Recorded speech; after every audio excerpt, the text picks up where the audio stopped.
I said, well, what does that mean? He said, we don't know where it came. I said, check the tariff shelf. Check the tariff shelf. You know, the shelf, it's aisle 3, that one shelf that's right below the jar where I have Mike Pence's balls pickled. Right there, that shelf. Come to think of it, I think I'm going to give Mike back his balls this year for Christmas, now that I'm thinking about it. No, I've unmanned him. I'm keeping them. All right, guys, we had 2 incredibly shocking speeches today from Pete Hegseth and Donald Trump. Listen, I normally like to fact check all these different speeches, but honestly, the video would be too incredibly long because all of it was just absolute bullshit. So you have all of these senior military officials who are at a Marine Corps base in Quantico sitting there. They've all been rushed in from far-flung corners of the earth. And the things that Hegseth said to them, they were absolutely just awful. So, of course, the speech was totally politicized. But I do want to play for you at about 30 minutes. He got into this whole thing where he's, of course, talking shit about Biden because that's what they're best at. They had to put out dizzying DEI and LGBTQI plus statements. They were told females and males are the same thing, or that males who think they're females is totally normal. They were told that we need a green fleet and electric tanks. They were told to kick out Americans who refuse an emergency vaccine. Oh, green fleet and electric tanks? So what you're saying is the previous administration was gearing up for modern warfare, you know, thinking about the future of how we need to modernize the military. Is that what you're saying? That they were forward thinking of how these weapons of war are going to change in the future, so we need to begin innovation now? The whole COVID vaccine, they've done nothing but politicize that. Listen, when you're in the military, your body belongs to the military. My father was in the military. He was in the Army. And he had to get a crap ton of shots. He was never able to deny a shot. They basically line you up and you go right down the road. Boom, boom, boom, boom. One thing right after another. But this one particular vaccine, they politicized it. As President Trump rightly pointed out when he changed the department name, the United States has not won a major theater war since the name was changed to the Department of Defense in 1947. One conflict stands out in stark contrast: the Gulf War. Why? Oh, me. I know the reasons. Maybe because all we did at the Gulf War was bomb the crap out of them, and then we left. Did we actually win the Gulf War? Saddam Hussein was never dethroned. He continued to stay in power in Iraq. Nothing ever changed. So was it really a war that we won? Or was it, oh no, that's right, we were there because Saudi Arabia told us to go there. That's why we were in Iraq. We unleash overwhelming and punishing violence on the enemy. We also don't fight with stupid rules of engagement. We untie the hands of our warfighters to intimidate, demoralize, hunt, and kill the enemies of our country. No more politically correct and overbearing rules of engagement. You know, the rules of engagement that make us a decent society. What he's saying, taking the guards off the soldiers, he's just unleashing them, throwing them into the wild, and they could be any kind of savages that they want. You know, he wants our guys to cut off ears and wear them as necklaces again. What do you think that's going to do to the morale of the soldiers when they get home? Well, today is another Liberation Day.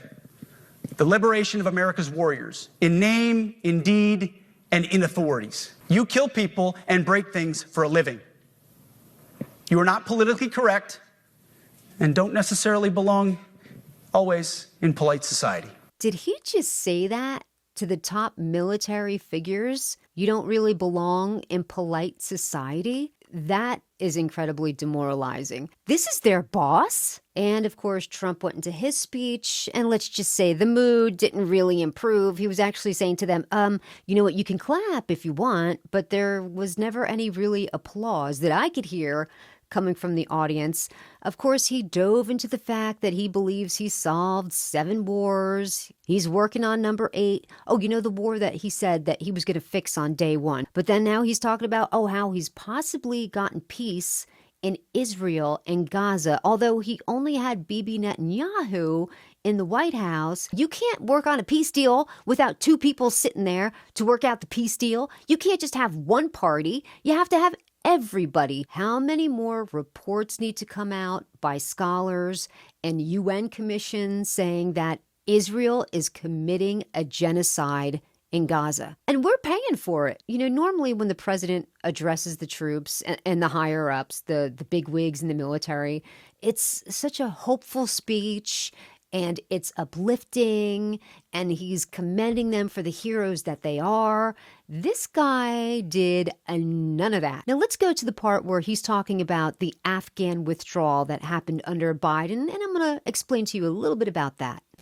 We had the horror show in Afghanistan, which is really the reason I think that Putin went in. He saw that horror show by Biden and his team of incompetent people.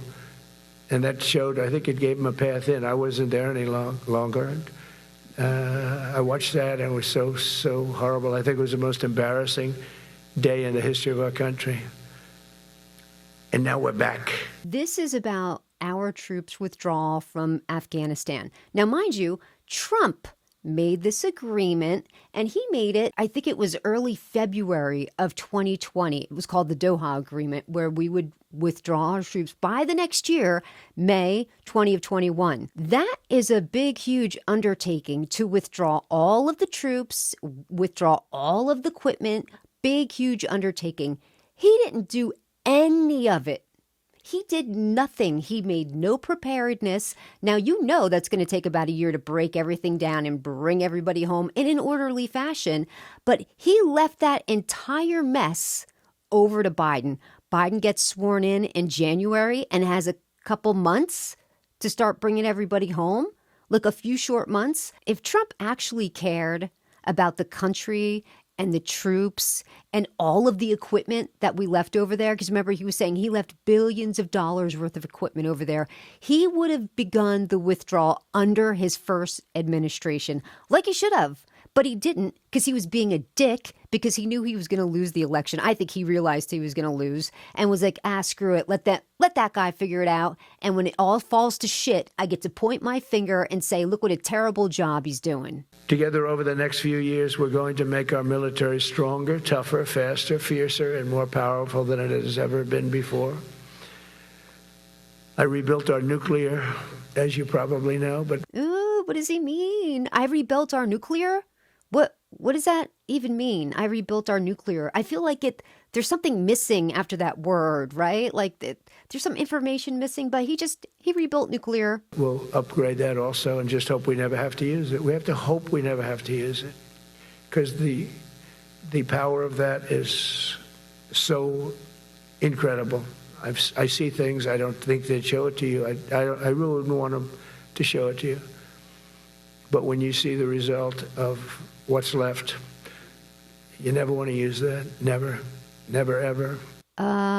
Does he think none of us took history class in school and saw the devastation of the atomic bombs that were dropped in Nagasaki and Hiroshima? Does he think nobody saw that? He makes it seem like nuclear is a secret that only he's in on. He only knows about nuclear. It's only him. He's got the inside info, and boy, if you only knew what happened because of nuclear, poof, it's crazy. It's crazy what nuclear does. Nuts. Over the past 8 months, new enlistments, I'm so proud of this, have surged to record highs, the highest we've ever had. And we used to have recruiting shortages. If you remember, about a year and a half ago, I was at the beginning stage of a campaign, and things came out that you couldn't get people to join the armed forces. Okay, number one, I don't think this man understands why people join the armed forces. Some people, it's a family tradition. There's somebody from each sort of generation from the family who goes into the military. Other people, listen, it's just a call to serve. They really have that deep desire to serve the country, and we're ever so grateful. But then you have other people, like the thought of traveling the world is very enticing for them. Plus, they get to serve the country as well. Some people do it because, they don't have anybody else. And they want a sense of community and family and a belong to something. Other people, I hate to say this, but some people want to learn how to be killers and maybe want to kill people.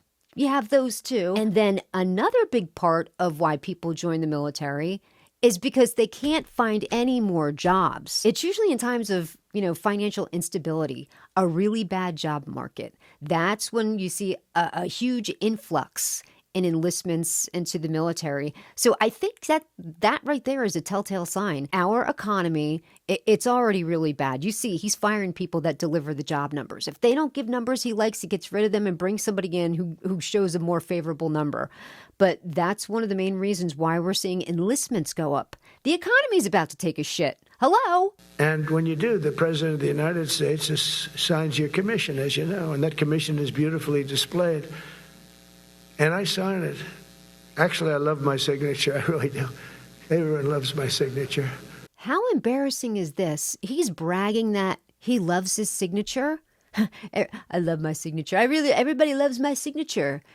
Have you seen his signature? It looks like somebody who's illiterate and is told to sign their name on the line. He just makes a bunch of scribbles. And that's it. But the money coming in we've never seen anything like it. The other day they had $31 billion that they found. $31 billion. So we found $31 billion, and we're not sure from where it came. A gentleman came in, a financial guy. I said, well, what does that mean? He said, we don't know where it came. I said, check the tariff shelf. No, sir, the tariffs haven't started in that sector yet. I said, yes, they have. They started 7 weeks ago. Check it. Comes back 20 minutes later. Sir, you're right. It came from tariffs. $31 billion. Check the tariff shelf. The shelf, it's aisle 3, that one shelf that's right below the jar where I have Mike Pence's balls pickled. Right there, that shelf. Come to think of it, I think I'm going to give Mike back his balls this year for Christmas, now that I'm thinking about it. Seriously? You're saying that a finance guy. By the way, finance guy sounds like somebody that would be at a car dealership, not somebody waltzing into the Oval Office saying, whoops, look, we found $30 billion. Who knows where it came from? We have no idea. So your finance guy doesn't know where this money came from? Could he have been a DEI hire? We said we need it. We went in for colleges, where kids with a C average are getting into the best colleges, and the kids with A averages won't get in, and kids with the highest boards and the highest marks or the best marks couldn't get into the best schools, and people that had not good boards and not very good marks, okay, but nothing special, they were getting into our best colleges. I said, this is just crazy. You can't run a country like this. It's just crazy that this happens, that these people who don't deserve to go to the Wharton School of Business get, wait, this is a guy who hid all of his transcripts from every school that he ever attended. He had them buried. You can't find what grades he got in elementary school, in high school, never mind college. Now, don't forget, he went to Wharton School of Business the last year because he couldn't get in. His father had to stroke a big, huge check for his orange ass to go to Wharton. And he's sitting here talking about other people getting into colleges that maybe they didn't deserve to get into. Come on, no C student is going to outdo an A student. That's not how that works.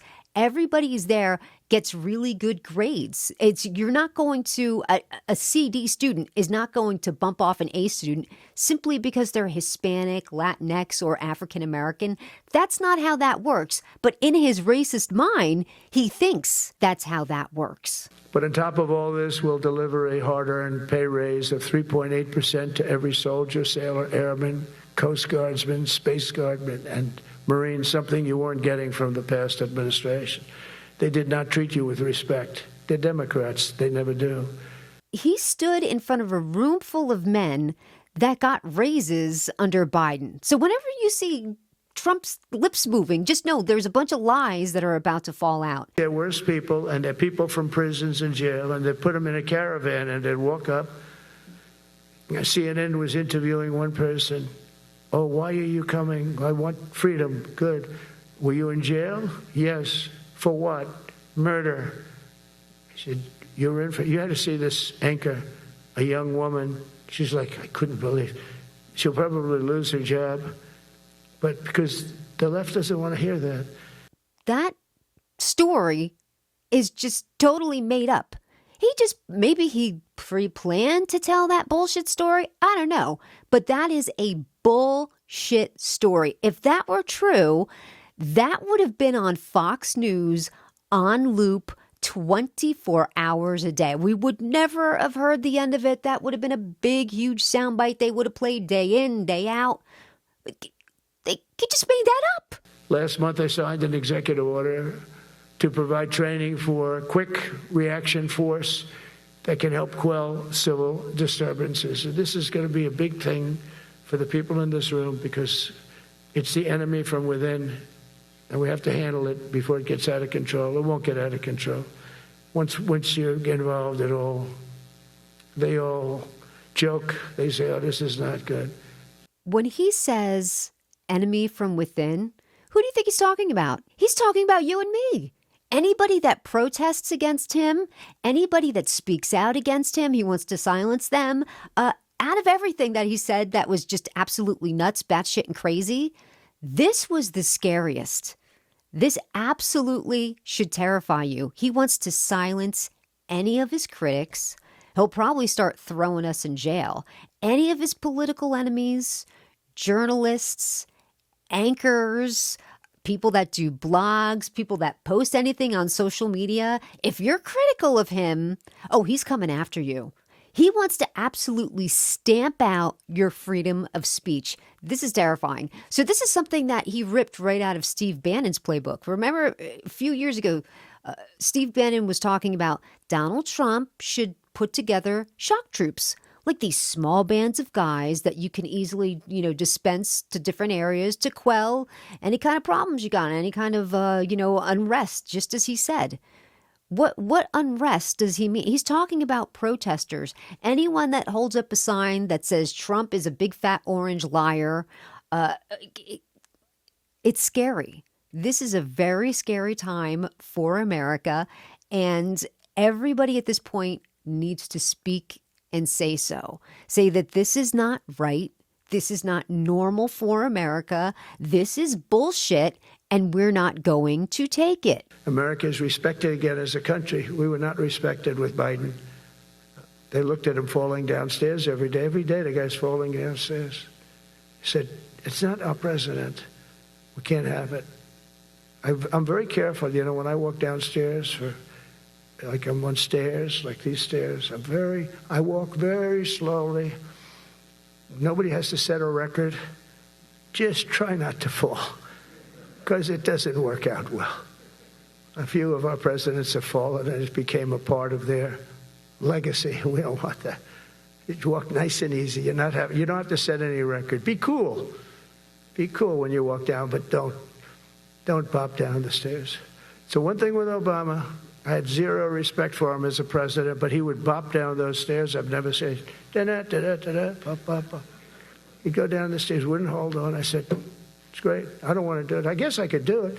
But eventually, bad things are going to happen, and it only takes once.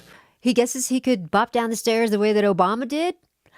This guy can't even tell the truth about walking down stairs. No way would he be able to bop down the stairs the way that Obama did. Nobody did it like Obama. Oh, this guy. I guess now would be a funny time for me to insert a few examples of this fool trying to get down some stairs or even an inclined ramp. You know me. I could really go on and on and on, but I'm going to leave it there because he really didn't say anything of substance, nor did Pete Hegseth. They said nothing. They basically just said Biden sucked. He made everybody woke. And we're going to fix it. Well, that's going to do it here for me today. Thank you for popping by for one of my takes, and I'll catch you next time.